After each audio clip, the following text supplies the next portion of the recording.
Howdy, this is Jim Rutt, and this is The Jim Rutt Show.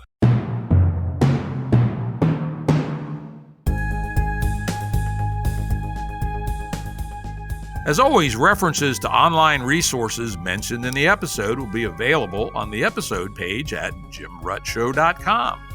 If you like our show, please give us a 5-star rating on your podcasting app. I know it's annoying that I keep asking you guys to do this, but it's a fact of the podcasting ecosystem that getting good ratings increases our visibility on the apps. And that helps us build audience, which lets us continue to attract the great guests that we have on the show. So please, when you're done listening today, give us a 5-star rating on your favorite podcast app. And if you have some friends who are as smart as you are, and I know that's a pretty high standard, who you think might like the show, I'd appreciate a referral. Thanks. Today's guest is Samo Burja. This is directly from his webpage. This is pretty cool. This is what he leads off with. There's never been an immortal society. I worked on figuring out why. Welcome, Samo. How are you today? Doing well. Thanks for having me on the show, Jim. This is going to be fun. I really enjoyed reading your book. Samo founded Bismarck Analysis, a consulting firm that investigates the political and institutional landscape of society. He's a research fellow at the Long Now Foundation, where he studies how institutions can endure for centuries and millennia. He's a research fellow at the Foresight Institute, and he's a member of the startup team of Daniel Schmachtenberg's Consilience Project. Today, we're mostly going to talk about his book, Great Founder Theory, which is available free as a PDF at Samo, S-A-M-O, Burja, B-U-R-J-A. It's not how you pronounce it, but that's how you spell it, .com. So if you want a copy, it's free. Check it out. So we're going to figure out something about how societies can last for a long time. How did you get interested in this?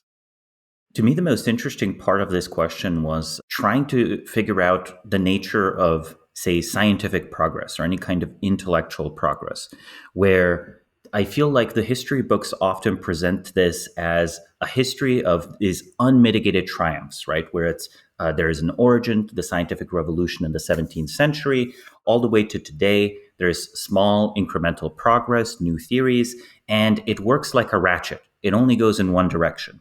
Now, of course, since that story is usually written starting in the 17th century, we can already tell that there's a part of the story that's omitted. What's omitted is, of course, like the achievement of the ancient Greeks, especially the Hellenistic period of ancient Greece, but also, say, later things like the Abbasid Caliphate. So my interest in civilization as a whole started as an interest in science, because whatever approach you take to understanding the natural world, your body of knowledge lives embodied in a particular society, in a particular civilization. If that civilization fails, the vast majority of what you have will be lost. A classic example I like to give of this is that of ancient Greek works, 94% of the authors that we know of only by name and reference. They don't have any books associated with them. Can you imagine taking a book from the 21st century, going through the list of references and only having 6% of them? Like that is significant attrition. It might be a plus in some domains. The other one I use the example is that one of the most important materials of our society is concrete. It was invented by the Romans, but it was lost when the Western Empire fell and wasn't redeveloped until the 19th century. And one can argue, in fact, that the level of building technology in general did not recover to the Roman level, say 470 AD, until the 19th century, which is pretty fucking amazing, right? Something as fundamental as concrete and building buildings. So yes, it can definitely go both ways. So let's step back a little bit. One of the things you start talking about early in the book is the idea of history and why it's important, and particularly theories of history. So let's hear a little bit about why history is important and the idea of theories of history, and what's your theory of history? Right. When it comes to a historical account of things, there's always an immense amount of selection bias. The only question is what kind of selection bias you're dealing with. One of the things, since we mentioned the Roman example, is people sometimes make the argument that, nothing of value was lost because the very best works were preserved. I'm afraid that's, unduly optimistic. The reality is that if you live in a period of intellectual decline, it's going to be the simplest works that are likeliest to be preserved. And we see evidence of this. Like, you often have only the first few chapters of, say, scientific, technological works, only the first few chapters of history books, the introductory material. What tends to spread in a simplified environment is that which is still understood. So these historical sources, right, have a hard time surviving big civilizational shifts. One reason, again, is that it loses interest. It is, a history of the American Civil War is unlikely to be interesting in 700 years when it's no longer of social, cultural, or political importance, or at least the perceived social, political, and other importance. The second one is history books can be inconvenient. We see this both in the Roman Empire, and where particular works that are flattering of one emperor might easily be, dispersed, destroyed, lost, or at least not copied when the next emperor comes around. We see this in the transition from paganism to Christianity. And I would also argue that we saw it in recent centuries with successive governments of different political orientations. Whether you read a flattering history of the Protestant Reformation often depends on whether the author is from a historically Protestant country or from a historically Catholic country. And of course, we right now are lucky to have had both historically Protestant and historically Catholic countries. But the usual thing that happens is that there's only one winner around. So you only see one perspective on a set of events. Yeah, that is interesting. I was just going to mention, it's kind of interesting that the Westphalia settlement did actually lock in those two perspectives. I was never really quite focused on that before, but it provided a parallax in the West of Catholicism and Protestantism, which, as you point out, is historically pretty unusual. Yeah, high quality recording of history, high integrity recording of history is actually something that only a few civilizations really did. To the best of my understanding, high quality history sort of emerged three times. It emerged with classical Greeks, such as, the writing of Thucydides, who very wisely proposed that historians should actually primarily deal with the stuff that they personally have experience with, stuff that they are experts in. So he, as an Athenian statesman in general, felt called to write a history of the Peloponnesian War, which he participated in. And, fortunately for us, he was relatively objective as well, since he got in trouble in Athens.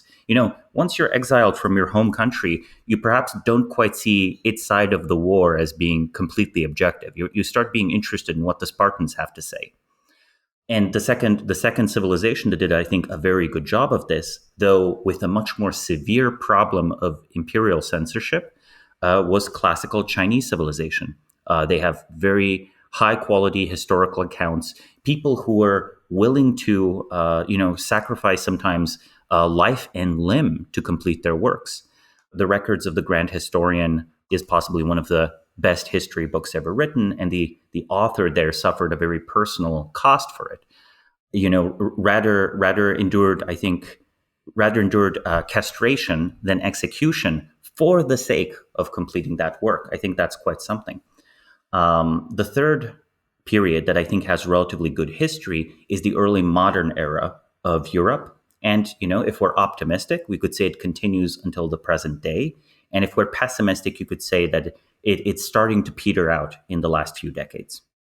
Yeah, it's interesting. And you are involved with the Long Now Foundation. And, I know something about those folks. I've been friends with Stuart Brand for a long time, who's involved out there. And I know that's one of their concerns, is considering how much of our information is now in electronic form and in very specific formats. How do we preserve the information from the late modern era into the deep future? So it's not obvious that always happens by any means. Right. In particular, there's not just a direct loss of readability. And, the people who might say that, with the advent of the internet, modern computing, nothing is ever going to be lost. To them, I just recommend trying to open a 30-year-old file in a format that's no longer supported, and then imagining how difficult that might be 200 or 300 years later. Essentially, every storage format is almost a form of encryption. Now, if we're lucky, the future knows how to break it. If we're unlucky, the future doesn't know how to break it. But the true value of information, it's essentially knowledge, right? It is communities of practice. It is when it exists in the minds of people. A physics textbook is much less useful than a healthy discipline of physicists who still know how to run the experiments with all the tacit, implicit knowledge that entails, that perhaps even know how to extend, apply theories, perhaps even develop completely new theories. Briefly earlier, you'd mentioned in the previous question the theories of history as well. Everyone has an implicit belief about the future, about what truly matters. So whenever you rewrite the past, you're kind of rewriting the future. And there are particular visions of the future that encourage long-term thinking, and there are visions of the future that discourage it. Historically, I think, say, the apocalyptic view of the future causes people to do, the equivalent of slaughtering all your cattle because the ancestors will rise up and, save you from the British, or perhaps the equivalent of eating the seed corn, right? Since the future is expected to be very short. The opposite perspective, the one that I think the Chinese civilization had was, we are immeasurably old and we have an immeasurably long future. With that perspective, society tends to make more long-termist decisions, right? Tends to try to maintain things for the long run, tends to fund things, sometimes just for the sake of them being old, sometimes just for the sake of continuity with something ancient.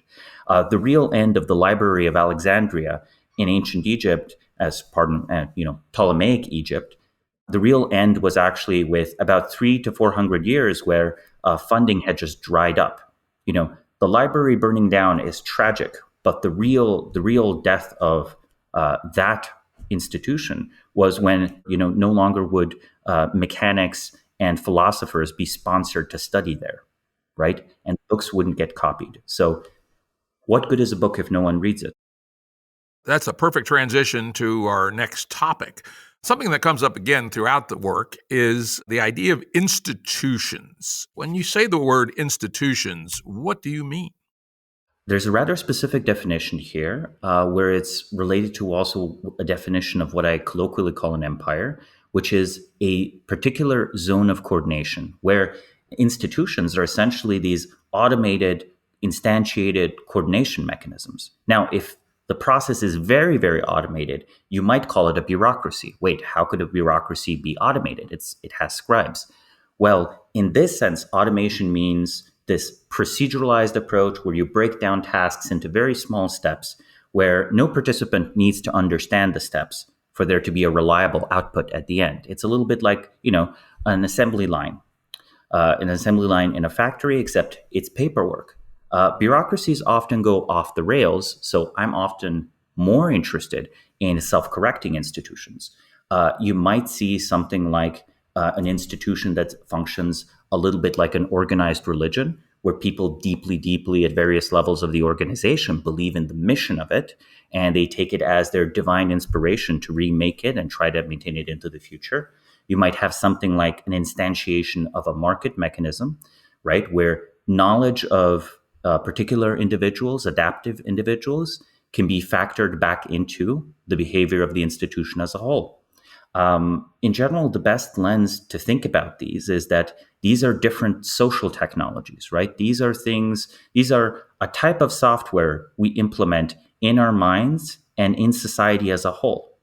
And the introduction of new social technologies can radically reshape societies over time.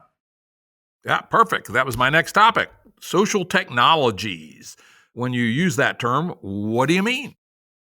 Social technologies is a very broad term, but the particular reason why I frame it as social technologies rather than necessarily saying something like culture is that I want people to think carefully about the functional aspects of these everyday interactions that surround them. Something as simple as politeness can be compared to a communications protocol.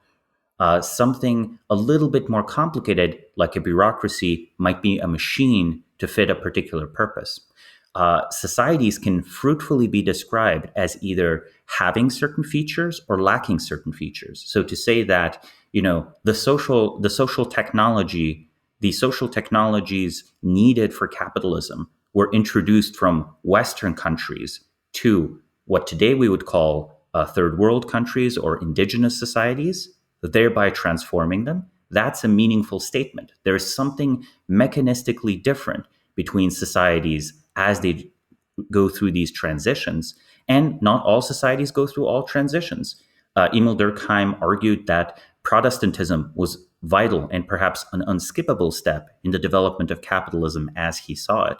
Yet, we look at modern Japan, it seems to have picked up all the good parts of capitalism without having to convert to Protestant Christianity at all. Of course, those two statements are by no means contradictory. It may have required Protestantism to invent the institution of capitalism, but that doesn't mean it couldn't be copied, right? Exactly. So social technologies, I think, often are better thought of as social technologies rather than culture because they can be recombined, right? They can be atomistic, right? Things that happen to occur together in one civilization might not need to occur together in a different civilization. Yeah, they have trajectories, right? Brian Arthur's book on the nature of technology is very good about this. It's more narrow that it's talking about actual hard technology. But, he points out that most innovations aren't actually inventions, but they're recombinations in unique fashions of pre-existing components, or they're the gradual evolution of one component and then adding it back into three other components. So it is quite interesting how that works. In your book, you lay down the marker that these social institutions are typically invented/designed. And I'd push back a little bit on that and saying that, yes, there's always design at various points, but there's also evolution. How would you respond to that? I would say that there is, of course, evolution in the sense that there is some selection for, okay, this is sustainable for the society in question, this is not sustainable for the society in question, or this is sustainable for a subculture or not sustainable. But my thinking is that we are remarkably conformist as a species, or perhaps at least right now, we seem to be remarkably conformist. So we have relatively little variation. Also, we're remarkably ignorant of the past, sometimes even the recent past, and especially the social norms of the recent past. This to me suggests that social norms can shift relatively easily. However, there's not that much mutation. Thereby, it seems to me that societies often have these massive cliffs where they're basically maladapted to their circumstance. And if there's an evolutionary process to push them to a better state, to a better equilibria, it's not strong enough to come to the society's rescue in time. So my concept of a quote unquote great founder is a specific person that sees the situation, perhaps implicitly, perhaps explicitly. They can conceptualize it as a social reform or as a commandment from the gods, but they introduce a social technology whole formed. And we have many examples of very, very rapid social transformation, right? Where the social structure is just completely changed within a 20-year time period, right? Such as the creation of a new religion. But, if you examined an organized religion, certainly you would find many, many components included from past belief systems. But I would claim those are significantly chosen, right? There's several points where strong re-engineering of society happened in such a brief time window that I just don't think that the evolutionary explanation is the right one. I think it depends. I'll give a personal example. By chance, I happened to be at the very early branch of what is now called social media, for instance. I worked at the very first consumer online service called The Source in 1980 to 1982, believe it or not.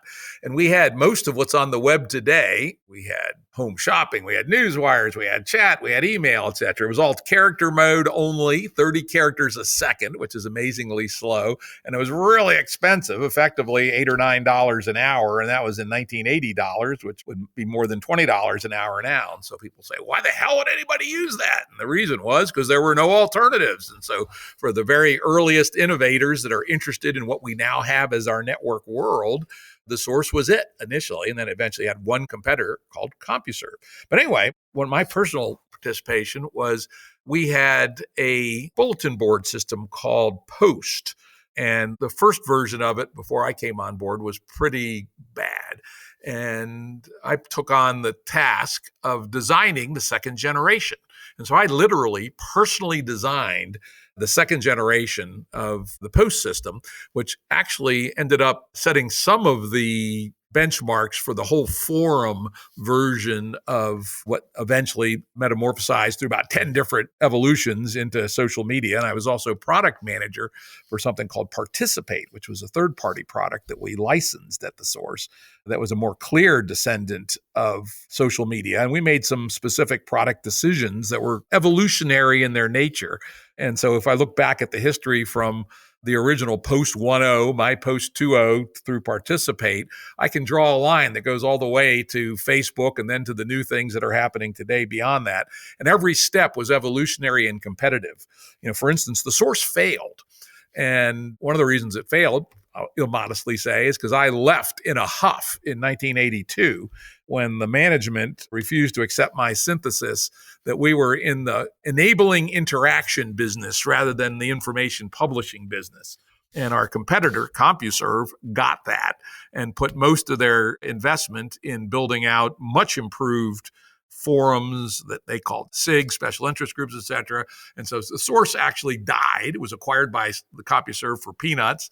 And CompuServe was a very important node in the earliest parts of the branch of evolution. So, it was competition, Darwinian, one killed the other due to a whole series of specific step-at-a-time improvements in the concept of what we would now call forums or indeed social media. So there's a counterexample.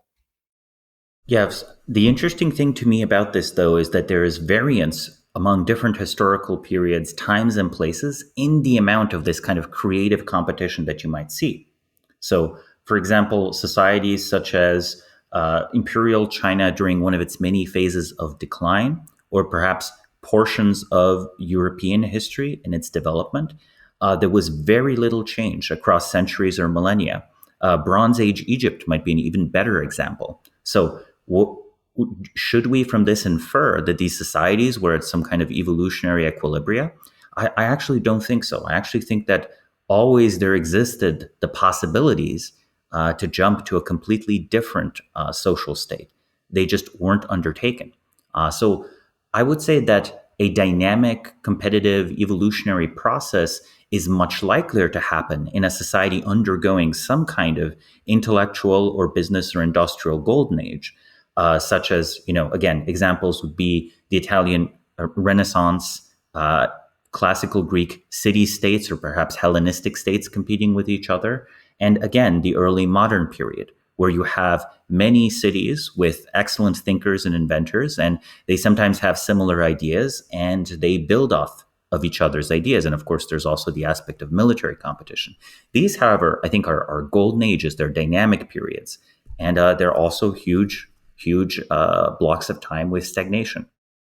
Of course, we seem to be in a hyper-innovative period right now where, as I described, even a relatively simple meta-institution as the market, which of course has now become very complicated, provides a forcing function to get better adapted or die. And, of course, it has no teleology. It has no place it's trying to get to, but it certainly seems to be a exponentially increasing lever for change.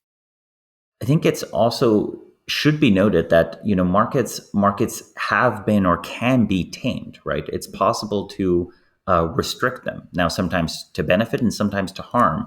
Where one of the ways in which we've been sort of wrong in our model of the world was the expectation that, say, market reforms would inevitably induce China to liberalize as a society as a whole. And right now, people in decision-making, policy-making positions, they're kind of trying to save their skin. They're trying to say, we never expected China to liberalize.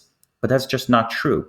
Both publicly and privately, 10 years ago, they were saying, it's inevitable. China's become rich, therefore it's going to become democratic. And I suspect that it's actually much more similar to Japan, capitalism, and Protestantism.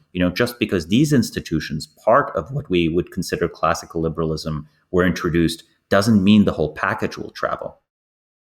Exactly. In fact, I have a paper called In Search of the Fifth Attractor on Medium, where I lay out that there are alternative attractors to the West, and Chinese neo-fascism is clearly one of those, right? This is a institutional building innovation, true innovation, which uses parts of the market, uses a large amount of the fascist toolkit, plus some new things, what they call Chinese characteristics, to create a completely different social attractor system, which so far seems to be working. And it was very naive of our policymakers 10, 20 years ago to just think that, oh yeah, the Chinese will inevitably be pulled into our basin of attraction when an ancient, culturally rich civilization like that had the opportunity to develop a separate innovation, a separate attractor basin. And, there'll be some serious competition between the West attractor, the neo-fascist Chinese attractor, and some other attractors over the rest of this century. I mean, the interesting question here is, what are the internal attractors of the Western world right now? Like, for example, on the question of the internet, as far as I can tell, we are step by step converging on the same answers the Chinese are converging on, which is some amount of censorship, some amount of algorithmic management of the expression of, say, public opinion and speech, which is partially a result of our social technologies decaying. It's not just a question of, the amount of speech has increased radically. I think our ability of our institutions to function with active critique heaped upon them, I think that has actually diminished. So I actually think that it's not just a question of a massive explosion of information, therefore a massive explosion of speech. I think it's also the ability of our institutions to endure and in fact thrive under constructive critique has been diminished. Yeah, it's very, very interesting. We're at a pivotal point in the West. Well, there's clearly trends towards censorship and constraining the epistemic search, the search for better solutions. There's also very strongly, though less publicly visible, counter thrusts of people. I was on a call yesterday, people specifically looking how to design something like the internet that has no choke points in it. And whether that's good or bad, I'm not 100% sure. But there is clearly a counter reaction. And that's one of the benefits of a relatively free society that we still have, that there will be people trying to work against this attempt to smother discourse, which is clearly going on from the incumbent elites, which is very interesting. Which actually gets us to our next topic, which is that you describe social technologies. One of the principal drivers of why they're useful is that they lower social coordination costs. Why don't you talk about that a little bit? And if you would, feed back to this idea of what's going on around the battle for censorship and against it in our information commons. I mean, it's very notable that as far as we can tell, one of the primary drivers of human behavior and evolution has always been other humans, right? There's all these interesting arguments that Homo sapiens is a self-domesticated species. And even if we imagine, say, primitive Stone Age tribes or check the anthropological records, these are, groups of at least a few hundred people coexisting in complex social and economic arrangements. Intermittency of things like food sources actually makes cooperation of some kind or another, self-interested or not, or at least symbiosis, more vital rather than less. In a way, in a more predictable environment, you actually need to understand less about your social environment. You can rely on purely material understanding of your circumstances. The social technology view here is that our interrelations can be moderated through what is sometimes called culture, but more importantly through specific mechanisms, right? We discussed, say, market mechanisms as a method of revealing information or profiting off of information, right? Thereby increasing the amount of information shared. But you can also have other types of things where you might have a way in which we render each other more intelligible and legible to each other. Now, this is one that's a bit less libertarian in theme, but consider the imposition of the French language by the French state through the 15th to 18th century, and especially even concluding this process in the 19th century on the population of what we think of as France today. Language was so important in 19th century Europe because it meant that you shared the same information sphere. I guarantee you that people who spoke Basque or Breton or some of the southern languages that existed in France, which were also Romance languages, but were not really compatible with French as spoken in Paris, They certainly probably resented a language policy through, mandatory schooling. However, the end result of it was, a nation of 60 million people that could talk to each other, thereby making trade easier, thereby making bureaucracy easier, thereby making the scaling of militaries easier. And whatever we might think about the rise of the nation state, it's clearly has increased the total amount of coordination. Now, a third example might be, again, the organized religions that arose during the so-called Axial Age. So this period from about 700 BC to 700 AD, where these large Iron Age empires that were, seen throughout Eurasia, so the Roman Empire, the Persian Empire, India, China, they needed gods and mythologies that were understood at any point in their, respective trade networks or political systems. Your local gods had to change to whatever the generic standard was of these other mythologies, these underpinnings of organization. So I think that it's the case where sometimes these mechanisms are relatively voluntary, but other times these mechanisms are invasive and they terraform the human animal into something different. There is a window of flexibility here, of course. You can't do everything with it. It's not quite a blank slate, but you can do a whole lot of it. That's interesting. Let's relate back to the epistemic commons that are being manifested on the internet and the war around censorship, not censorship, how much, etc. I think a very interesting case study, again, personally involved with, I think is well known, Facebook in particular, has let loose hunter-killer algorithms to target QAnon. QAnon's interesting. I mean, it's emergent, non-top-down as far as we can tell, though there is another narrative that says it's an intelligence operation by somebody, but let's assume it's not. The QAnon movement is more or less honest, bottoms-up reaction to various things. But it seems deranged, right? It's not in congruence with reality, yet nonetheless kind of like religion, right? Not necessarily in congruence with reality, but is able to become a standing wave in mimetic space, essentially, not only maintaining itself, but actually growing. So anyway, Facebook creates hunter-killer automated algorithms to take out what it thinks are QAnon nodes on its network. Guess what? It accidentally targeted the Game B network, which I've been very involved with. They banned, with the permanent, unappealable ban, us three admins for the Game B group on Facebook for no apparent reason, in typical Facebook fashion, refused to give any reason, right? Fortunately, we had a pretty good set of supporters, and we raised a big shit over on Twitter, and we had some friends in Facebook who looked into it, and within 10 hours it was reversed, that ban. We've since left Facebook and now have our own home at game-b.org. But anyway, it's interesting, that whole combination. Here we have an emergent network phenomena that the affordances of the networks certainly upregulated, if not actually caused. We then have a response in the form of unsupervised hunter-killer AIs, which are literally allowed to, give death penalty bans to people based on algorithmic calculations, which have the side effect of suppressing what at least we think is one of the best bits of intellectual work going on in the world. In a nutshell, this actual event that I was right in the middle of is a very interesting example of what's going on in the kind of evolution and co-evolution of ideas on these new platforms. Yeah, the co-evolution aspect here is interesting, but I want to point out that the decision is still reached in something of a classical corporate context, right? Whatever one thinks of these social media companies, I think it's, to me, always very interesting. Well, which committee decided that, and who is sitting on that committee? A lot of these decisions and decision-making processes are relatively opaque, right? We don't know who approved or decided not to approve a particular set of algorithms to try to manage or manipulate the public opinion. The consequences of instituting such an algorithm, of course, are myriad, and they can't really be predicted.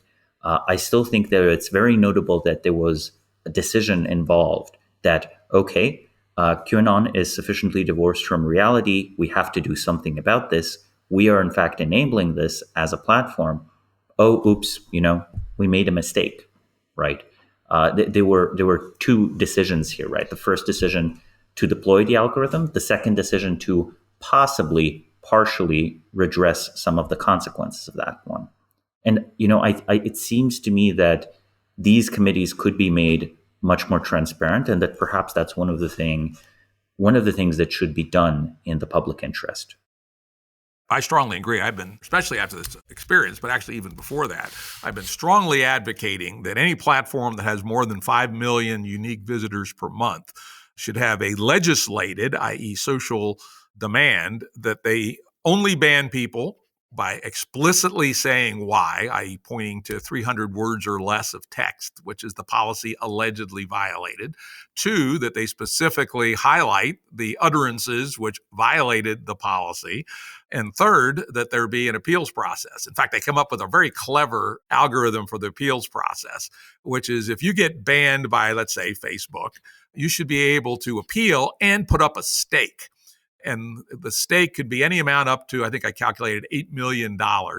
And the appeal would be judged by an independent arbitrator using American Arbitration Association standards. And if the ban was reversed, you got paid 10x your stake by Facebook. If your ban was not reversed, Facebook scooped up your stake. And that would put Facebook having material skin in the game. And then further, to make it even more interesting, anyone who wanted to challenge a decision by Facebook would be allowed to syndicate their claim. So they would put the facts up. Facebook said, this is the rule I violated. Facebook said, this is the utterance that violated that rule. I'm appealing. I'm putting up $500 because that's all I got. And I'm looking for co-investors in this claim who, if I am right, will get paid off 9x. I'm going to scoop 1x, 10% of the win, into my own pocket for organizing this. And it seems to me that that would be an extraordinarily interesting set of reforms that would require Facebook to operate in something closer to good faith rather than the star chamber, as you point out. Someone's decided these things, but nobody knows who they are, and they're not accountable, and they have no skin in the game. Yeah, when thinking about, say, the landscape of power in society, it's always very important to track information asymmetries. And there was an article I wrote on, perhaps with a strong title, Why I Expect the Internet to Centralize Society. It was for Palladium magazine. And the core argument of that article was that, look, the way the online world has manifested right now has resulted in us as individuals becoming radically more transparent to organizations, right? The data collection on us is significant, right? Everything from audio recorded on our phones, if we've given these devices the right permissions, and nearly always the fine print says that you give permission, our online browsing and reading habits, and of course our online shopping, now that retail has moved mostly online. We, on the other hand, barely know anything more about most of the organizations that define our life. Right? The internet has not made the Chinese government more visible and transparent to Chinese citizens, or the American government, for that matter. We don't have regular leaks of internal working group emails. You would need, 100 organizations doing something very similar to what Julian Assange's organization was doing before you would even start to, make a dent in the massive asymmetry that's arisen between highly regimented organizations with data processing capability on the one hand, and individuals who more and more are just composing this data, but don't have the ability to analyze those institutions. The kind of middle ground of this is that online cultural phenomena can be unpredictable, right? Both to individual users and to these organizations. However, I kind of view these as the stormy sea, and I'm more interested in climate rather than weather. So this change in information asymmetry, I think, is a very important one. And I am looking for signs that it might turn the other way around. Yeah, it's going to be hard. And the window is short, right? If we don't, through our democratic apparatus in the West, change the opacity and asymmetry and do some reforms along the line I suggested, or some others, the opportunity will be lost, probably, right? Because once power has become accumulated and has been financialized, there's gigantic, interests and ability to manipulate politics, which we're already seeing, of course, to lock in that advantageous situation for the incumbents. So I suspect that the opportunity to avoid being dominated by asymmetric information and opacity has at most 4 or 5 years to be worked out, or we're fucked, most likely.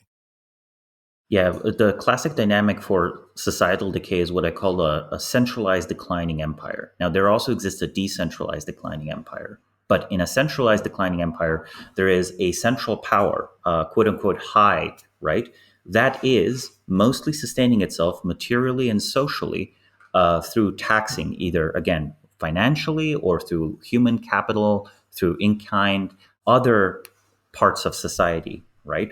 You can have a slow chokehold where the center has accumulated enough power, yet the center is not dynamic, is not creative, generative in its own right, and it sustains itself through essentially self cannibalizing more and more parts of the domains it controls. Arguably, the late Roman Empire, the Western Roman Empire, is precisely of this type.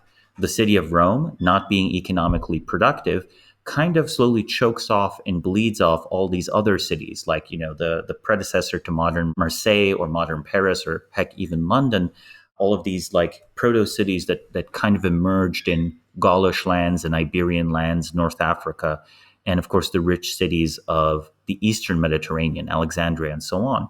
When the generativity in the center stopped, but power in the center remained, you had this slow, static burn where the society is hollowed out. Once Rome falls, most of the change actually happens in the 200 years prior to the fall of the Roman Empire. The correct way to think of it is imagine if whatever real GDP is, it shrinks by 0.5% a year. It seems imperceptible.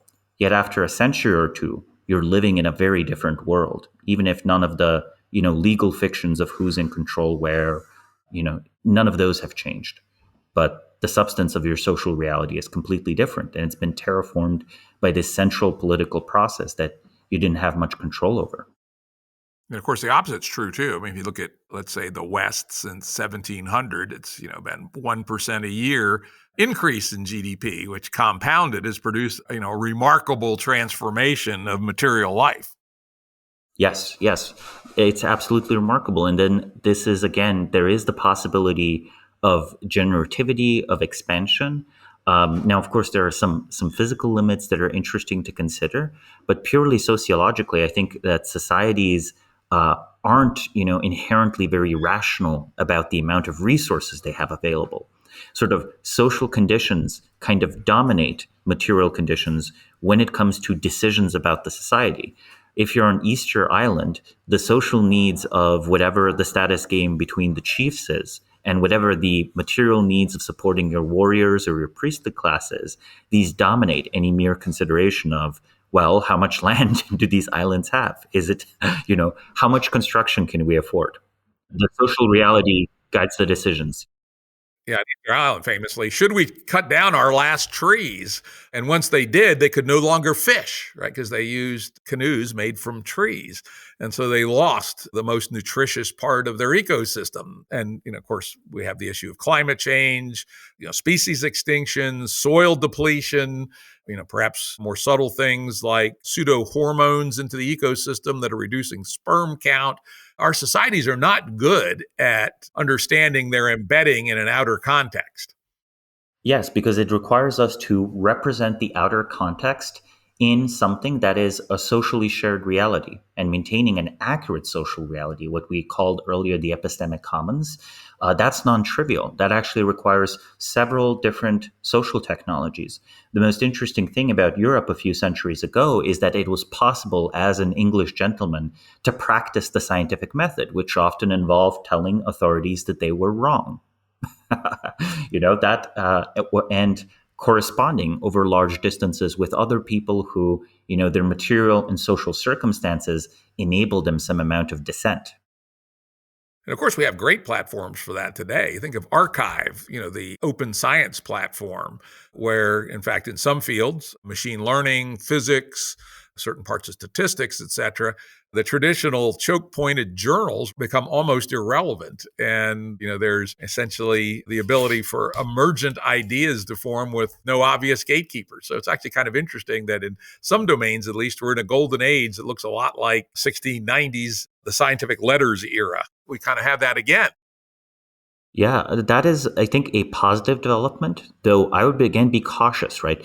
Elsevier is a huge business. People don't even realize that it is a for-profit business, right? So, scientists write free reviews, that's where peer review comes from. Yet, to get a journal where these reviews that were written by the scientists for free, you have to pay quite a bit. And gaining access to some of these closed journals is, in fact, a significant expense for university libraries and research libraries. They're essentially paying Elsevier subscription money. This money goes directly from governments, which presumably fund this research for the public good, or from endowments by, wealthy alumni. So I wonder when the alumni and the governments are going to decide, no, wait, actually, as a condition of funding, you should make this open and publicly available online, right? You shouldn't keep it in a closed journal. Well, they are moving in that direction. Europe, in theory, is requiring that now. And the U.S. government has moved in that direction. It requires somewhere in a 6-month to 2-year window, stuff has to be put in the public domain. Each of the funding agencies has different standards. But I'm with you that, this bizarre historical choke point of Elsevier and its competitors is really pretty bad. If I was Bill Gates, within the money he's got, he could easily buy out the journal businesses of Elsevier and its competitors and turn them all into not-for-profits and probably have more impact on the world than any of his other projects. So, hey, Bill Gates, if you're listening to this, if you're one of your people, why don't you turn loose of about $6 or $7 billion, which is about all it would take, to buy those journal businesses and turn them into open access science publications. You'd be doing the world a huge favor.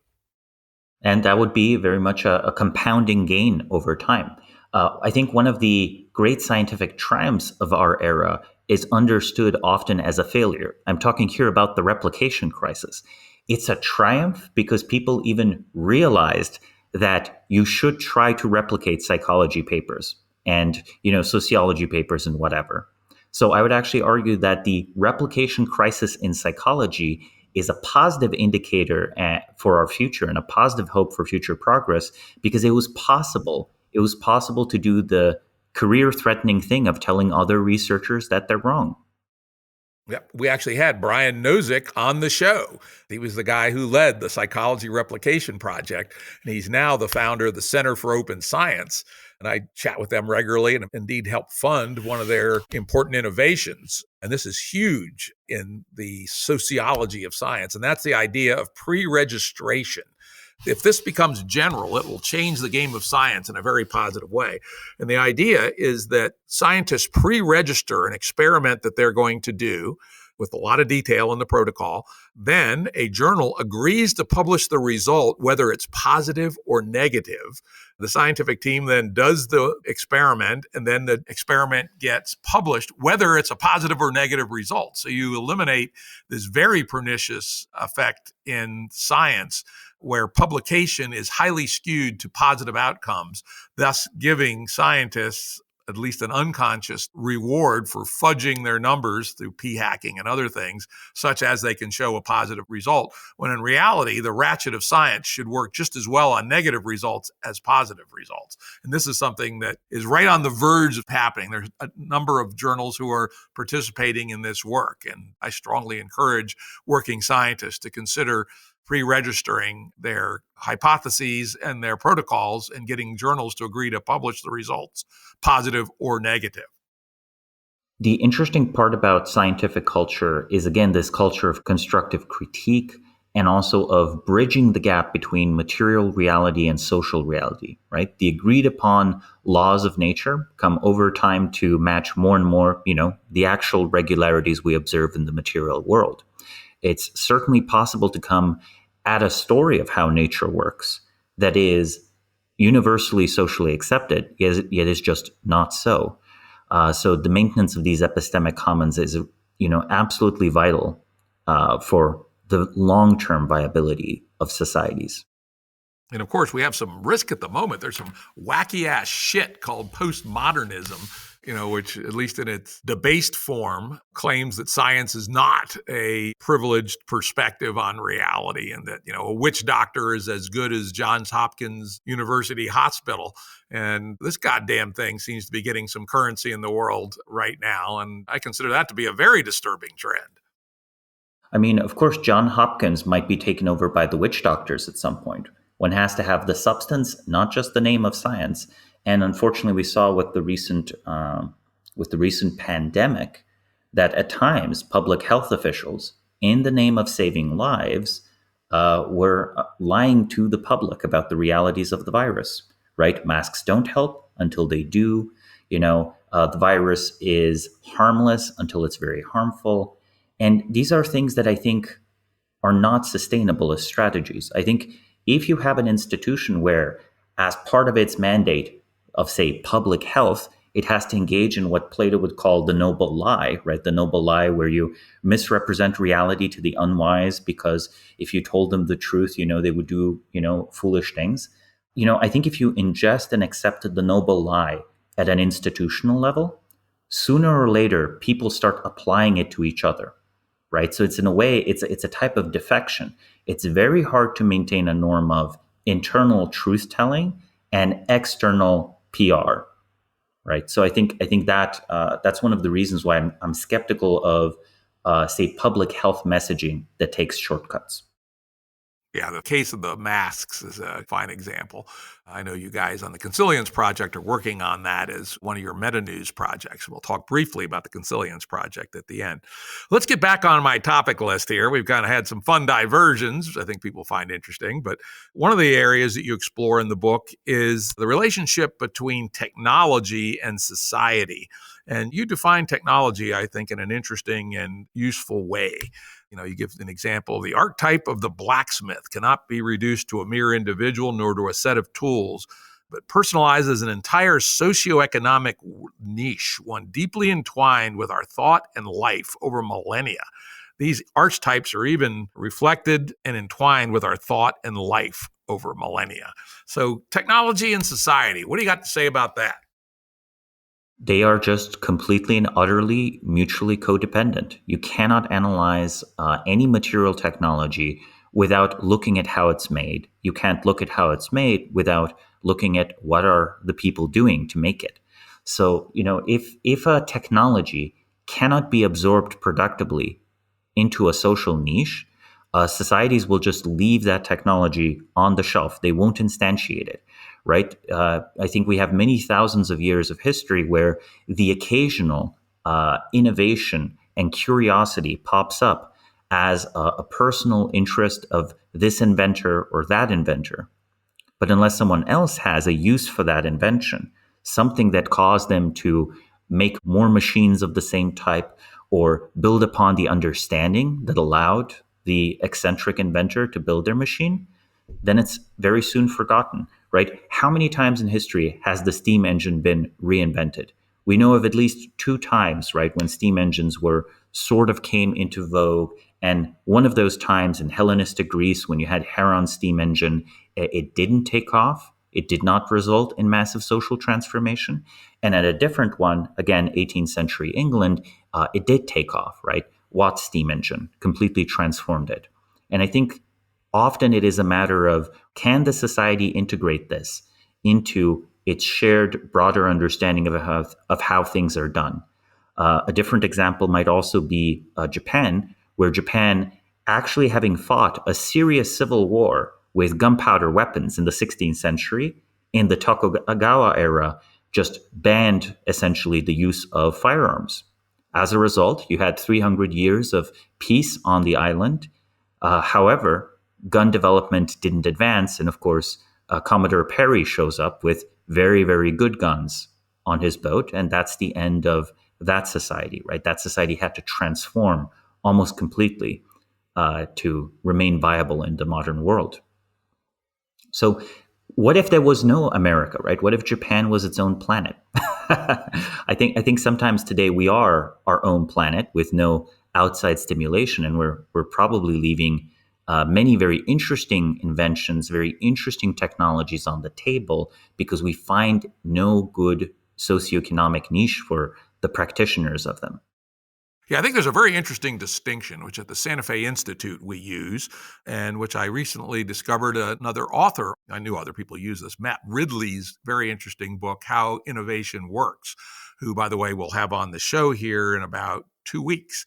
And the distinction is invention is the creation of the fundamentals of something. Let's say, for instance, the steam engine back in the Greek times. It was used for little things like kids' toys, and I think for opening a door and a few things, but it didn't get further adopted because it didn't evolve. The team around it never got strong, etc. And so it was an invention, but not an innovation. While on the other hand, Edison and the light bulb is a great example of what an innovation actually is. 40 people within about 10 years invented different ways of doing incandescent lights. And yet only Edison, and you could argue perhaps Westinghouse as well, built out the other things that you needed to make this actually a socially important innovation. Edison refined, didn't invent the generator, distribution lines, wires, insulators, all kinds of stuff, and started building out the power grid. And so light bulb plus power grid ended up being a very, very, very powerful innovation, while the other 39 people that invented the light bulb are footnotes in history. And so that's really a hugely important distinction, and kind of gets back to your ideas of institutions, because Edison built a number of institutions, including, amazingly not so well known anymore, General Electric. It was a company that was founded by Thomas Edison. And of course, George Westinghouse founded that. So institutions were built to turn inventions into innovations. And those institutions, they work for a while until they don't, right? You can easily have a very prestigious history of innovation, and you can easily keep the name of something, even as the substance becomes more and more and more distant, right? I would argue that, say, a lot of the differences between, say, university departments today and 70 years ago can be, nailed down to a radical change in how they function. It used to be very easy for the equivalent of the eccentric thinker or the eccentric, somewhat unusual professor to gain a position at the university, to get something like tenure. It was not a contested thing. You didn't have to compete on beating everyone else out on particular metrics, right? Things like publish to perish were much more lax, right? In the 19th century, again, you could be considered a productive mathematician if you were silent for many, many years and only then publish stuff you were truly sure of. Right? Today, the academic incentive gradient is you better be talking, you better be publishing papers, whether or not you have anything to say. The number of people competing for the same few positions has also increased radically because the number of people going to grad school has increased radically. And, do you really have anything to do after grad school except just continue participating in this education process with the view that eventually you'll contribute to science? I think there's something very unusual about how we've bundled together the funding of science and mass credentialing and something like life trajectory in education.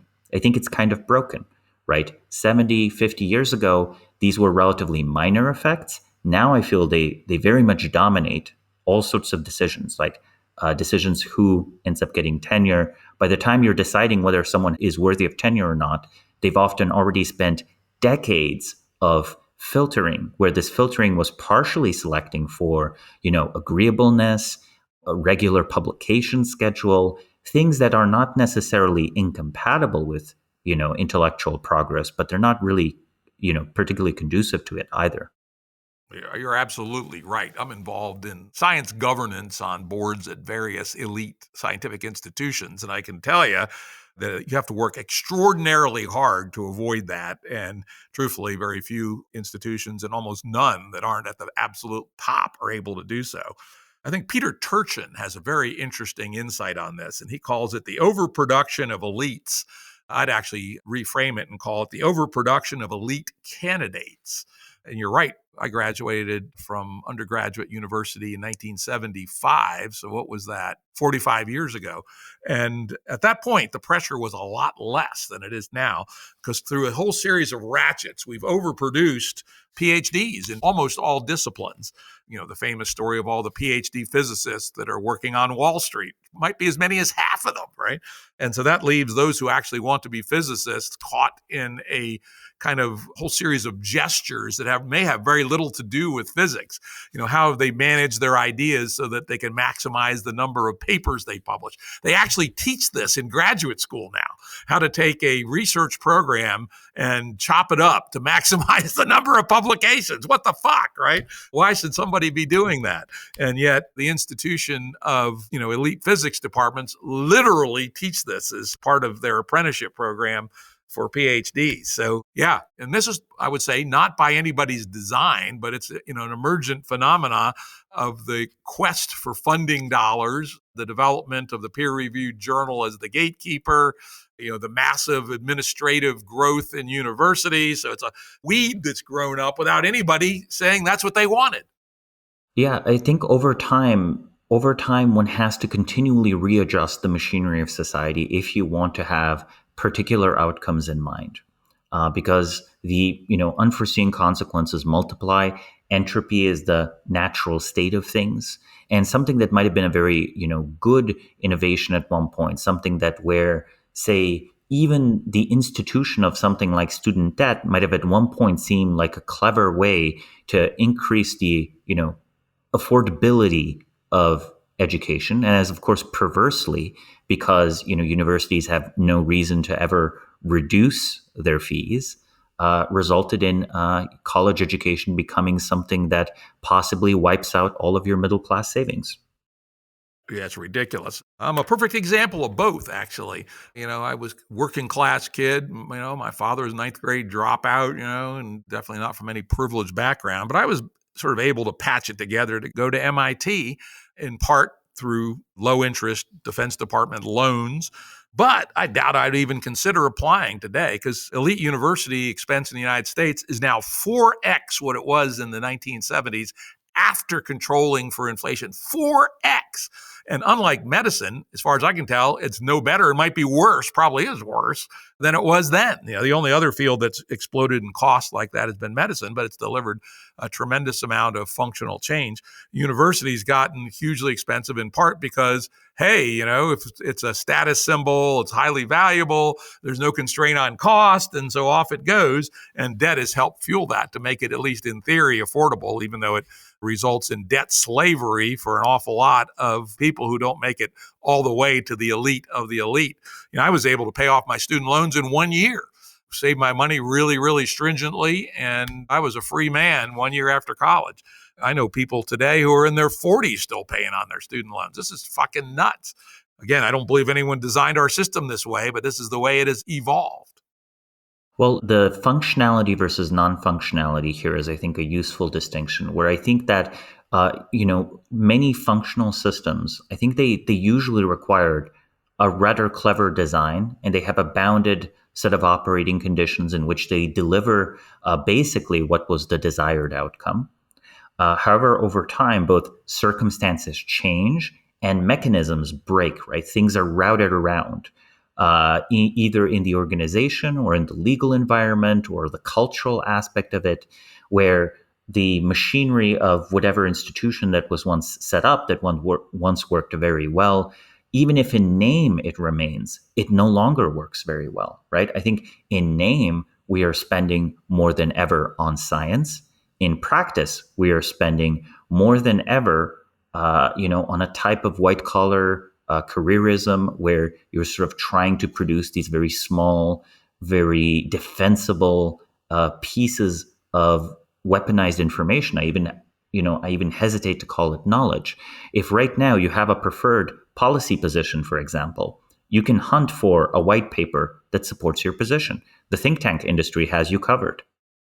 Yep. And of course, we also have bizarre phenomena like the humanities departments at elite universities, most of which is producing absolute horseshit, utterly bad stuff. And yet the standing wave of the incentive systems keeps it cranking out. These are things that I think require intervention. We can't really rely or assume our society has good corrective mechanisms for all of these, situations or circumstances, pressures, factors that we find ourselves under.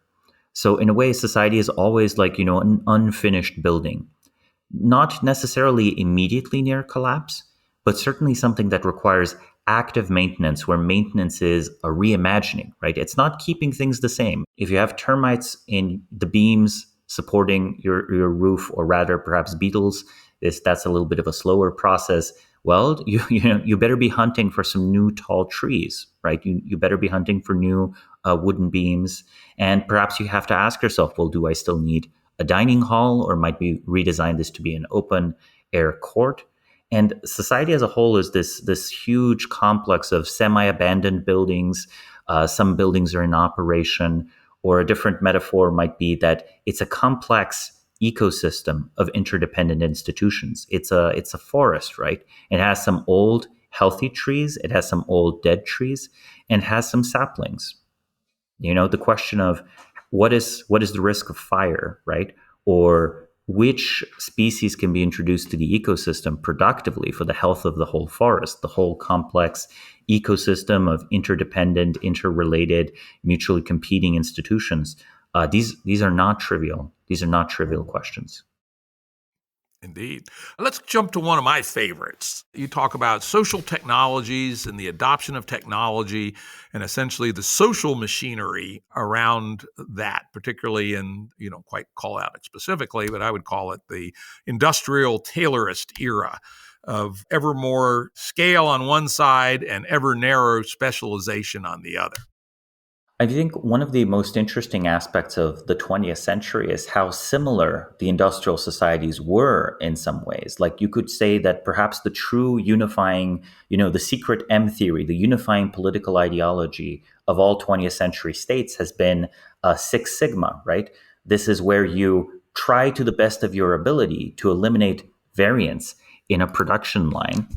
And as a result, whatever you thought was wrong with the product, it ceases, it goes away. You don't try to work out, okay, there's been this flaw in the car, therefore I'm changing what this particular robot does or what this particular worker does. Instead, you just clamp down on the variance of inputs, and you have a high probability of reducing the variance of outputs.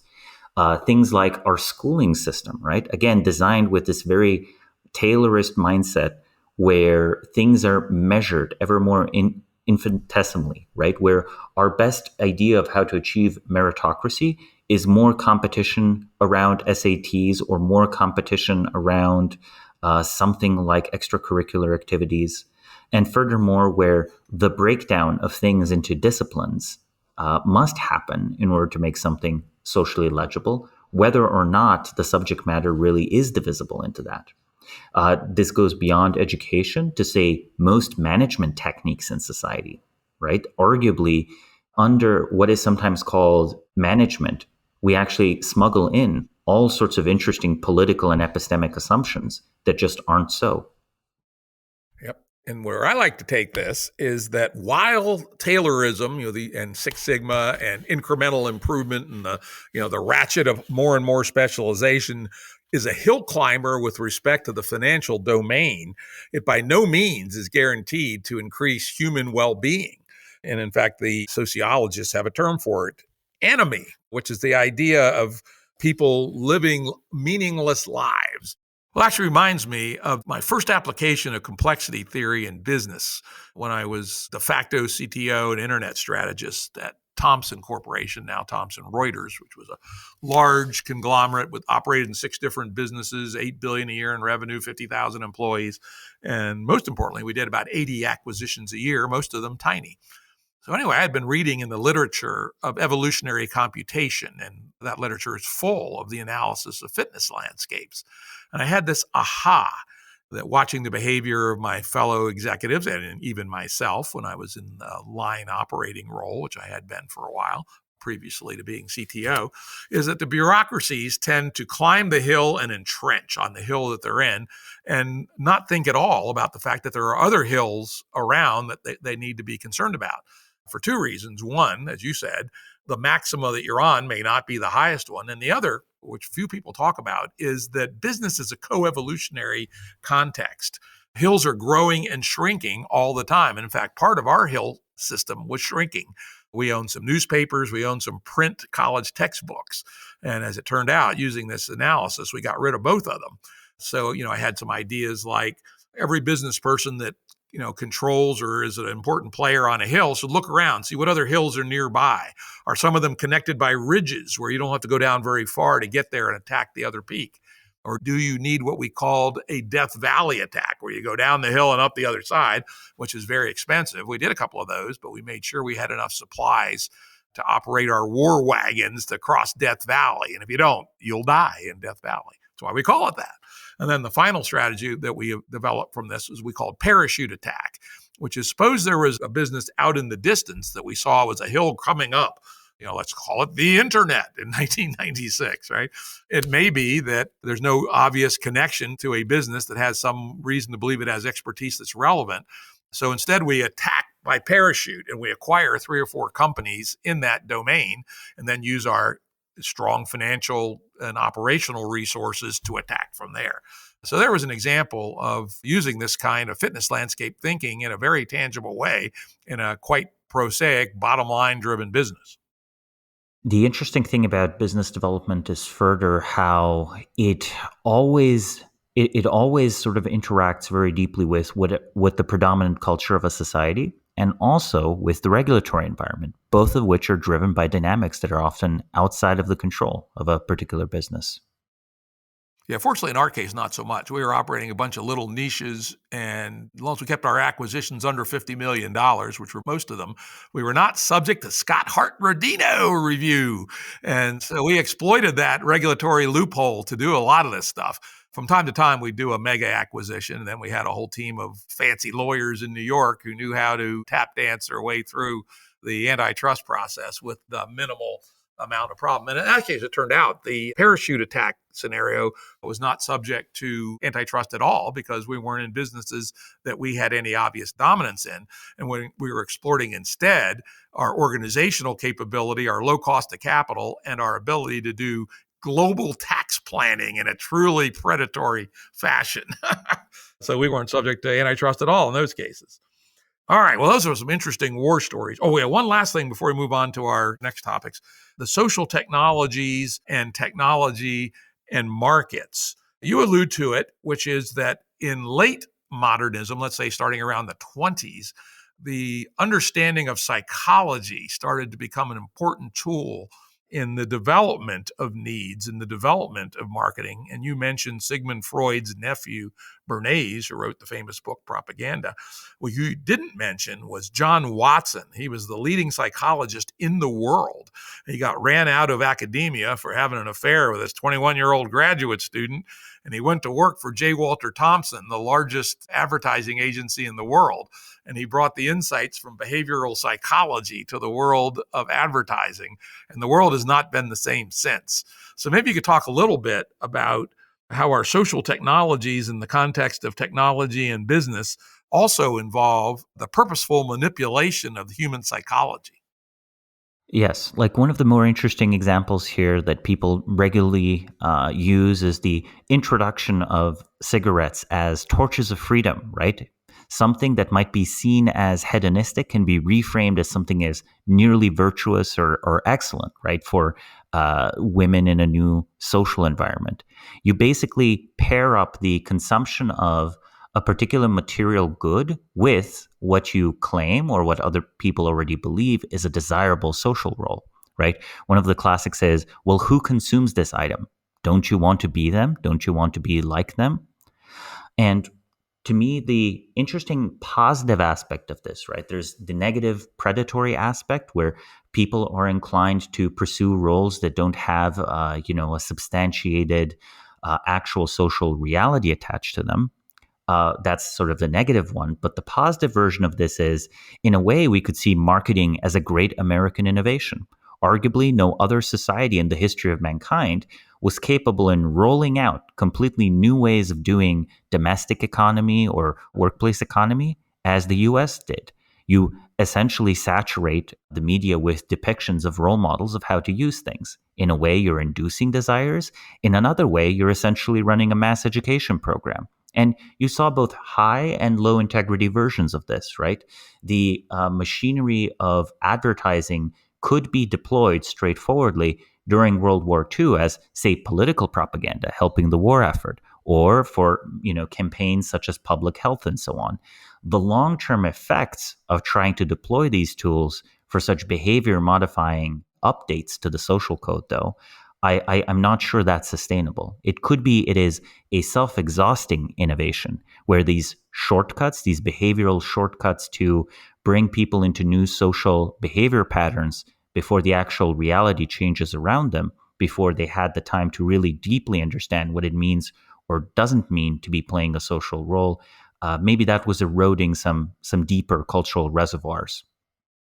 Yep. And now we're dancing to the marionettes of micro-targeted advertising on the platforms where every behavior we make, even if it's where our mouse is on the screen, gets fed to machine learning algorithms to try to make us buy something, right?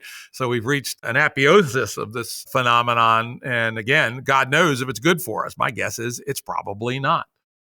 One of the key differences is that perhaps advertising agencies and people interested in public health and all of these PR public relations strategies from 1920 to 1960 still understood themselves in some way to be custodians of society, of being active pro-social participants. They didn't necessarily just think of themselves as making a quick buck. The view of, oh, we're inventing all of these wonderful new products, radio, microwaves, color TV sets, we should let people know about them. You could hold that view in much more good faith than you can, well, actually, we just want to addict as many people as we want to our particular video game, and we don't care about what other social effects this has. That is huge. In fact, that was the genesis of the Game Bee movement. It was a conversation Jordan Hall and I had in 2008, where I pointed out when I joined the workforce in 1975, the ethos and the companies I worked for was that just because something was profitable doesn't mean you should do it. There was still the concept of right and wrong. By 1994, Jordan Hall, when he joined the workforce, about a generation younger than I, he said that ethos was gone and had been replaced by the 80s ethos of, if it's legal and profitable, then you not only should, but you must do it, irrespective of whether it's good for society.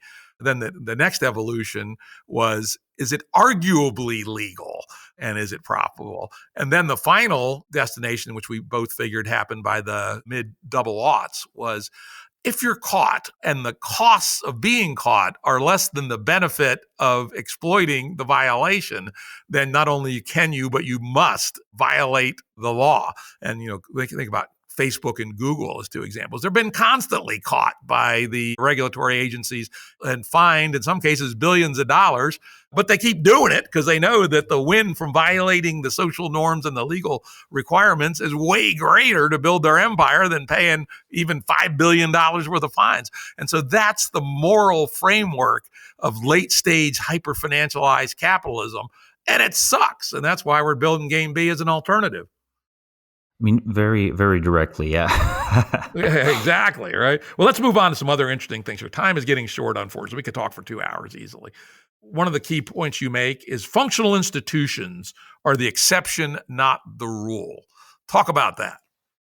I think it's very easy to produce the appearance of functionality, the appearance of the gears and cogs of the organization fitting together, than it is to produce its actual substance. If, the lights are on in an organization, this doesn't necessarily say anything about the organization itself, except that it's capable of paying the power company to keep the lights on. You might have massive reservoirs of, both financial endowments, but more importantly, prestige endowments or remnants of human capital. And, you can keep this appearance around for a very, very long time. I think the most interesting show of whether an institution is functional is how well it can reorient and adapt to a radical change in circumstances. So something that has been doing the same thing for 300 years in an unchanged world, or in a way where the world hasn't changed much, that's not necessarily evidence that the thing is still functional. strong evidence of functionality would be several massive changes, all navigated well. Now, these can be cultural changes, these can be technological changes, these can be geopolitical changes. But if you have 4 or 5 unpredictable events, yet the institution has still navigated them well, this means it has a self-re-engineering ability, right? It's not just an inert machine. It is at least, a machine with an active engineering team working on it. Yeah, and actually the data is interesting in that regard. Jeff West and another one of our people's name will come to me.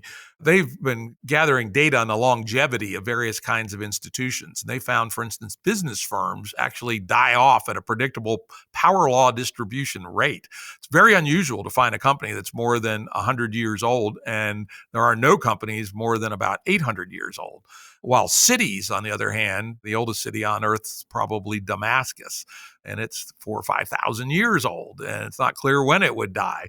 So something about the nature of business firms seems to be particularly oriented to not being able to navigate, one transition over another. And maybe they do 2 or 3, but they don't do the 4th, and they end up dying.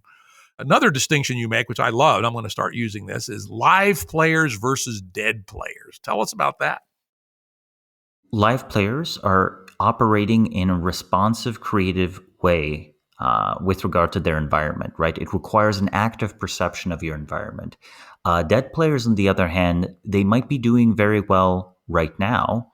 However, they're only executing a pre-existing script, right? This pre-existing script, it might be something like an archetype, right? Early in the conversation, we mentioned blacksmiths as such an archetype, or it could be a literal bureaucratic checklist.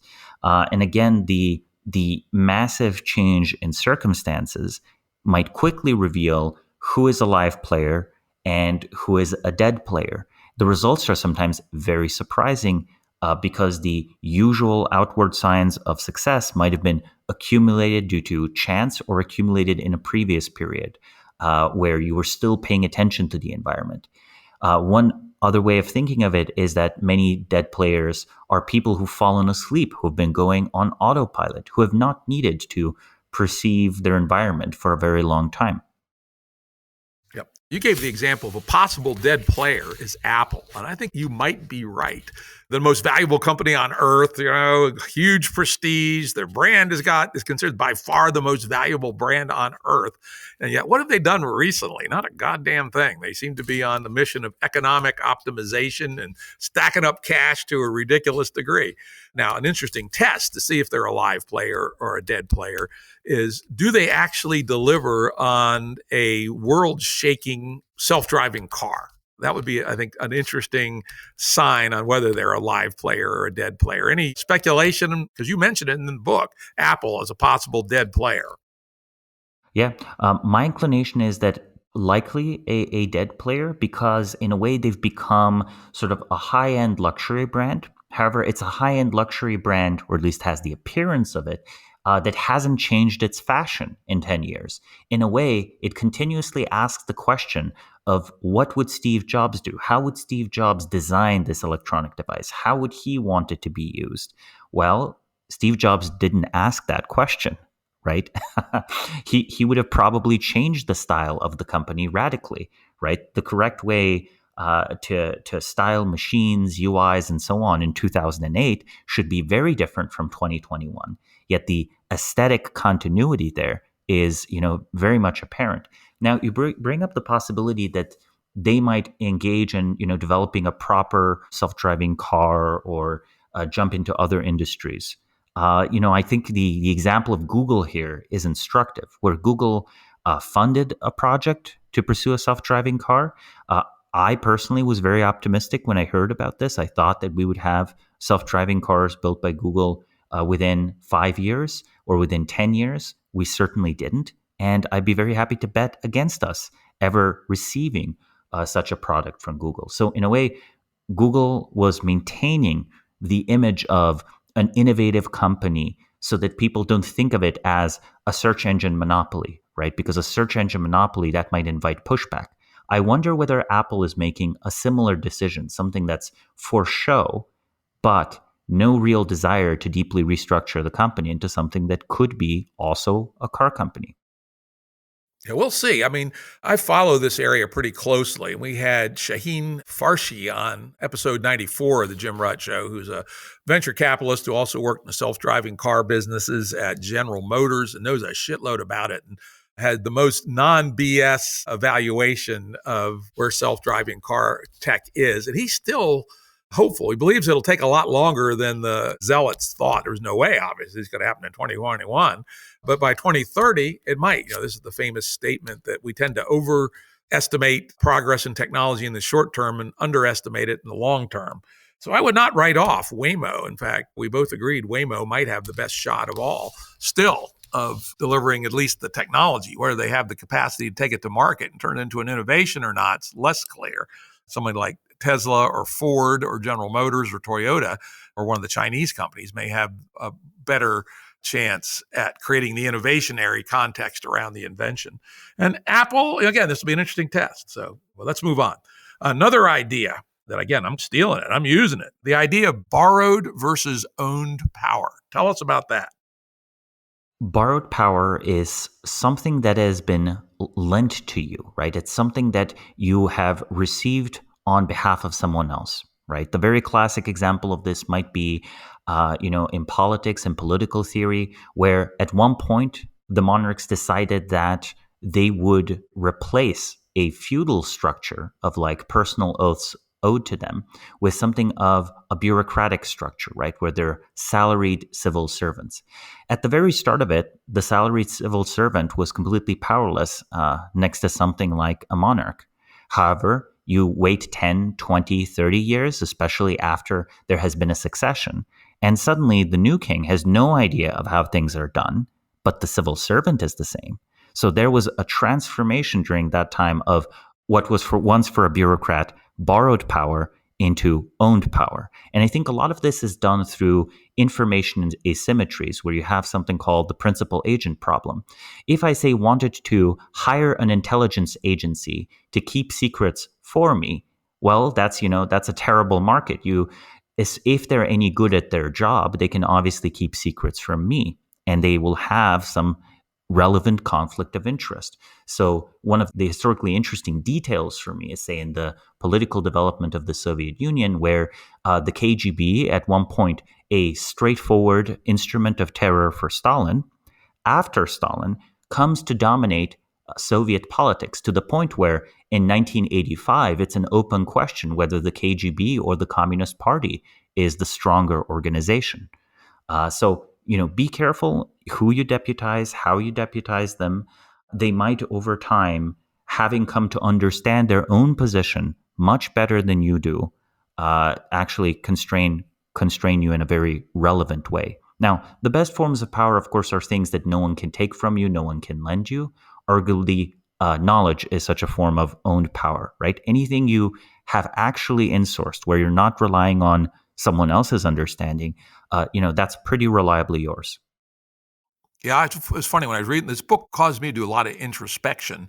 And I realized that my own life, I had intentionally turned away from borrowed power towards owned power whenever the trade was even within a factor of 5 close. I had never thought of it that way, but I just seem to have an instinct to prefer owned power versus borrowed power, even when offered extremely nominally powerful positions of the borrowed sort. Let's move on to another one of your topics, which I found extraordinarily interesting, the succession problem, which I think is closely related to the idea of institutional decay and great founders. So talk about those three things together. Well, institutions built by one generation of founders must be successfully handed off to the next to keep these organizations functional. Functional here meaning fit for purpose, succeeding in their formal purpose. In the absence of such succession, I think organizational sclerosis or constant internal conflict sets in. The succession problem has, I think, two components: skill succession and power succession. I think in public discourse and political thought, we kind of try to solve one or the other, but not both. When we try to solve knowledge succession, that is skill succession, we understand the importance of like close personal collaboration, of mentorship. On the other hand, when we think of power succession, we tend to want to disperse power, right? We want the successor to Steve Jobs to be less powerful within the company than Steve Jobs himself. I think that that is an understandable political impulse, though it is one that is sometimes deeply misunderstood. If you think of a system such as checks and balances, and you imagine something like the United States works the way the civics class says that it should work, with the executive under a president, then a legislature under Congress, and then the Supreme Court, you actually want each of these three bodies to stay powerful, right? Like if Congress over time was becoming less powerful, this actually messes up your political architecture. Or if the president somehow was losing authority to, say, unelected officials over time, might that be happening? Well, yeah, I think it's pretty clear that it has been, at least through the course of the 20th century. Since I briefly talked about the US system, I think that, say, the Supreme Court is the only one of these three bodies where I think that's actually increased significantly in power over time. Since the 1950s, let's say. But, taking it back from the political realm to the organizational realm, I think we believe that competition is good. And I think that this is, we kind of have a Darwinian view that's present in our economic, political, sometimes even academic values. These underwrite, various legal and social obstacles we impose on power succession, since we tend to think that this is going to also solve skill succession by disempowering the holders of institutional positions from choosing their successors. We think we ensure that they will be replaced based on merit. I think this often fails. So I'm actually going to now talk about some societies that did it radically differently. I think ancient Rome is a very interesting example. It's extra interesting because, again, the political architecture there nominally, was Republican for a long period. It did also transition to an imperial structure. The imperial structure did not end up working very well. Often it led to endemic civil wars. The one period where, however, there were no such civil wars had the interesting phenomena of a non-bloodline-based hereditary monarchy, so an adoptive monarchy. You had a sequence of Roman emperors where each emperor took on the title of Augustus, and their successor was adopted, even though we're talking about an adult man adopting another adult man as his own son. So they were adopted in name, becoming successors to the dynasty. That one would take the junior title of Caesar, right? And when the Augustus passed away, well, Caesar would become Augustus and, appoint their own successor. This sequence went through what has sometimes been called the five good emperors by historians: Nerva, Trajan, Hadrian, Antonius Pius, and Marcus Aurelius. Marcus Aurelius is also, famous for having a less than exceptional son, right? His own son, his biological son, inherited the throne, became emperor, and, according to most consensus views, doesn't make the list of the five good emperors. So I think this is a very interesting social technology in a way, right? We today understand the value of adoption when it comes to ensuring that, say, children have families that raise them. We understand that the orphanage is not a good, useful social technology. An absolutely massive social experiment was actually run on this by Ceausescu's Romania. Horrifying outcome, right? Yeah, exactly. It was interesting because it was, again, a communist country, which, similar to China, attempted a population planning approach. However, Romania wanted to massively increase fertility. Well, they banned contraception. They put all sorts of other limits. They encouraged as much as they could, basically, fertility as a state would. And the result was a lot of abandoned children. And then the state-run orphanages really had a horror show around them, right? Still, we also, in the West, when you read 19th century novels, people were kind of aware of this. Still, our society understands the, taking someone who's not biologically related, bringing them into your family, raise them as your own child. What we don't understand is inducing an adult new family member, right? The only technology we really know for this is marriage. And why might this be useful? Well, One of the reasons it might be useful is that it presents a powerful political alchemy where your greatest rival, the person that is the second or third most powerful person in, say, the Roman Empire, who might be inclined to start a civil war against you, right? Who might want to undermine your legacy. Through this one simple mechanism, you first credibly promise that this is your political successor. And secondly, they now want to enhance your legacy rather than undermine it, right? They want to put up more statues of you rather than tear down the statues of you. So I think for the Roman Empire, for their political problems, this was a very smart solution. And the marriage aspect is also interesting, right? There's a different social technology from a different, more modern society that is worth bringing up here. This is, Japan. Today, of course, we see that Japan is a developed industrial society. However, it has a unique practice, right? The practice called mukoyoshi, which is son-in-law adoption. What happens is that you have essentially an industrial dynasty, right? You have a family name that is associated and that runs a major Japanese corporation, companies such as Suzuki, Kikkoman, or Toyota.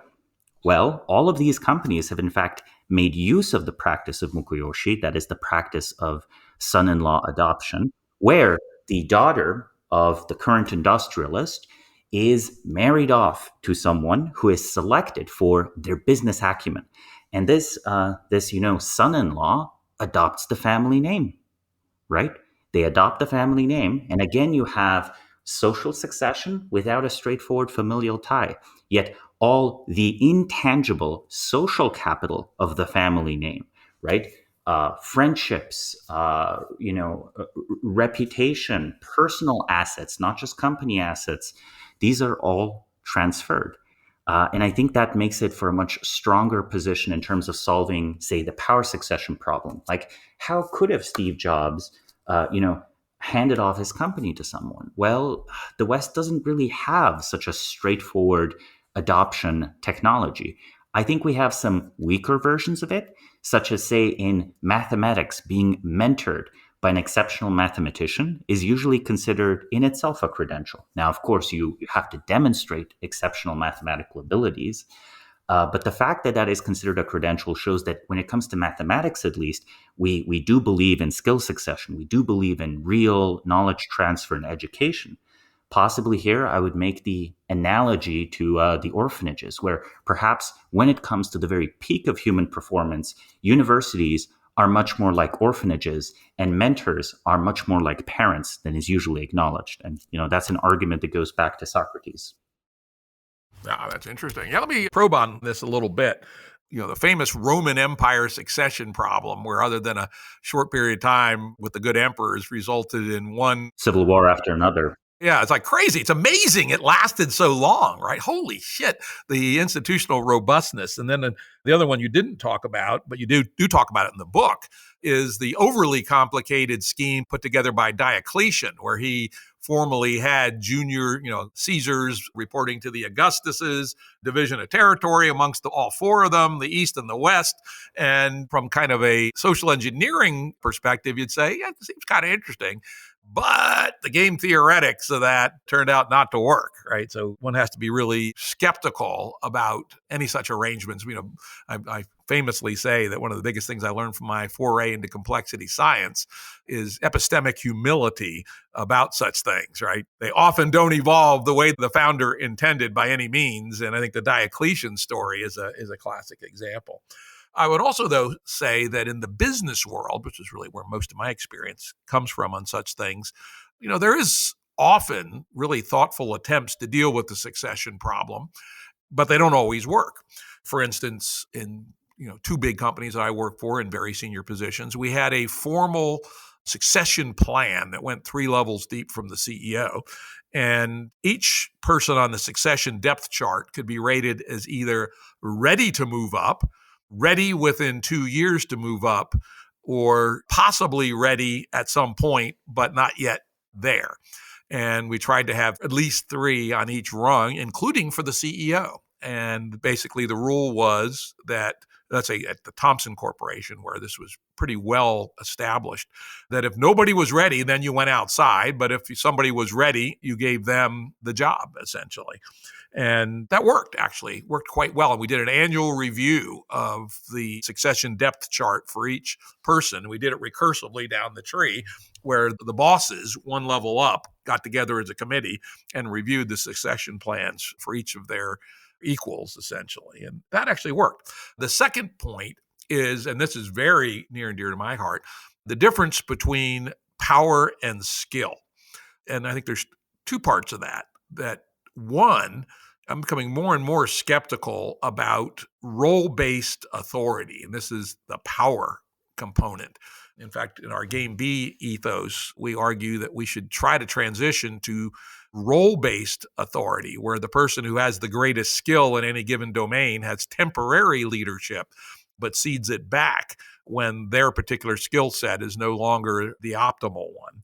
And second, and again, this applies more to business than to governance, but has some relevance to governance, is that the skill necessary does change. And again, I've spent a fair amount of my life in early stage companies as well. And the person or persons that's the right leadership team for the startup of a company, or to get it to 50 people or to 100 people or to 300 people, the various phase changes that occur in the unfolding of an organization, is often not the right person to take it to the next level. And so even if you are going to stick with position-based authority, the skills that you need at each of those may well be different. And in fact, when I'm mentoring startup CEOs and choosing to mentor startup CEOs, one of my tough qualifying questions before I agree is, are you willing to step aside for the right person 3 years from now? Should you not develop to be the right person, which I'd say it's at least 50-50 that you won't, and that we can find the right person. And so I think that's also really important. Both things are important. Is position-based authority really the right way to do something? And that position-based authority, the skills that should be associated with that, can and do change over time. Yeah, I think that it's notable to point to the requisite social technologies to have these sort of smooth transitions where, what is optimal for the function of the organization actually works out in the internal office politics. We can't wish power away. Power exists. It exists in our organizations, and it does get attached to institutional positions, whether we like it or not. And this, I think, is one of the reasons where I fear that, often I have these statements where I say we talked earlier about the replication crisis ironically being a show of strength. I'm now going to argue that startup culture, while incredibly productive, might actually be a show of weakness, because in modern American economic contexts, it proved best for talented young engineers to create completely new companies instead of rising up within old companies and redirecting them to deploy their massive resources, massive technical expertise, not just financial resources, towards new problems. Companies used to be much better at this. There wasn't really a startup culture as we currently understand it in, say, late 19th century industrialization, or heck, even the 1940s and 50s. While they, of course, have new companies, they also have old companies doing new things. So while I think startup culture was good, produced a bunch of new technologies, it actually shows that power succession got kind of stuck within normal corporate America. That's an interesting conjecture, actually. It's certainly true objectively, right? The pharmaceutical industry, many of the biggest players have explicitly said, we're stuck. We can't invent shit of any significance. And so what we're going to do instead is invest in or build relationships with a whole portfolio of early stage companies and either license their products for gigantic windfalls to them or just buy them. Right? And Google, even, which has a more innovative culture, at least it did, than most, has also taken that road. When was the last time Google invented something fundamentally new in their core business? I can't think about it. I can't even think of it, right? Most of the things they've added, they've either acquired or they've done in pseudo-independent internal startups, and even those mostly have not worked. And of course, the definitive guy who wrote about this is Clayton Christensen from the Harvard Business School, who wrote one of the 5 business books actually worth reading called The Innovator's Dilemma: When New Technologies Cause Great Firms to Fail. And his is a very subtle analysis of the internal dynamics in a company. I have seen this, where the vested interest in the current product that pays the bills is able to frustrate and trump, often by passive aggressive techniques and control of the budget, the upstart who has a business idea that actually threatens the core business of the firm, when of course it's way smarter for the firm to cannibalize itself than to wait for some third party to cannibalize it. But the internal dynamics of a traditionally organized command and control organization where people don't have skin in the game will produce this result almost always. But really good management, the right organizational structures can at least in part work around that. One of the things we did at Thomson, which I thought was very interesting, is that we had radical decentralization. In fact, I used to actually jokingly describe Thomson as a feudal empire where we had, for whatever reason, I used religious titles. Oh, we have a pope, we have cardinals, we have archbishops, we have parish priests, etc. And each one has great autonomy in its own area. We also had a big pot of $150 million a year that could be allocated to anything. And we had a small committee. That fund likely ended up being very generative. It was. And of course, a lot of it was wasted. And in fact, I can still recall a talk I gave about this to our senior management team, the top 200 people in the company. Each year we had that meeting. And I'd almost always say that one of our great advantages over our competitors is we have 200 people who are allowed to waste $50,000. While our most direct competitor, at that point, McGraw-Hill, who we knew very well, only 3 people are allowed to waste $50,000. And I'd always look over and grin at the CFO when I was saying that. And he'd scowl, but he understood that I was correct and that this was a significant competitive advantage. And the threshold of our free money committee for explicitly $50,000, because in our businesses, that was enough to do some serious research or knock together a smoke and mirrors prototype or something like that, but was not enough to launch a product. So we were easy touches for $50,000, and a large percentage of them failed. And we thought that was our way. And, I had actually read Christensen's Innovator's Dilemma, and a surprising number of our other executives had as well. And we specifically tried to engineer our company to do that. But of course, this is interesting. Back to your second point about succession. Through a series of accidents of history, enough people were brought in from outside the company into senior roles. Crazy story. When the person who should have been the next CEO had a family crisis that didn't allow him to do so. And the people they brought in for the new CEO and the people around him didn't really understand the old time religion. And then over a period of about 5 years, all the cardinals left and most of the archbishops. And the company collapsed into conventionality, lost its radical decentralized culture, became a command and control company run around financial metrics, and completely lost its way. So it's kind of an interesting example of both how to fight this trend and if, succession does not work. And the key succession event here was driven by an exogenous event, which is the wife of the person who should have been the next CEO became deathly ill, and he had to step aside from the succession. He was on the succession chart as the guy with 100% support from all the rest of the hierarchy. And then over a period of 5 years, the whole scheme unraveled. There's a way to fight it, but if succession doesn't work correctly, it's damn hard to sustain over the long haul. Yeah. One of the interesting things that it's worth considering is like how many organizations spend millions of dollars in an effort to not waste $50,000, right? There's a very strange type of risk aversion that masquerades itself as fiscally prudent, but is actually anything but. Exactly. In fact, my words for that, which I would also use in this speech and would also get a friendly scowl from our CFO, who was hilariously also a stand-up comic. Whoever heard of a stand-up comic CFO, but this guy was funny as shit, and his talks would just get everybody would bust their gut, is that actually it was a 2-part statement, which is, we can always get more money, but we can never get more time. And to move innovation forward, I am happy to lubricate with cash. which means that if you can show me that the application of money, even in a somewhat wasteful fashion, will increase the pace of our innovation, I am happy to explicitly trade money for time.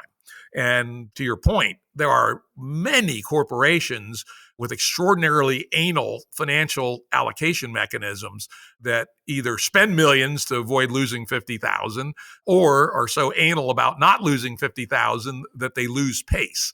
And, as a student of military history, pace is one of the great strategic weapons that's grossly underestimated in the business world. Yes. The interesting thing about the succession problem is that it's in fact impossible to avoid, right? It's human nature, as you mentioned earlier. We're mortal, we're finite. At least that's our current state. So any organization that's not planning for it, sooner or later, it will encounter these crises. Yep. As my example shows, we actually had a good plan, but it failed due to an exogenous event of history.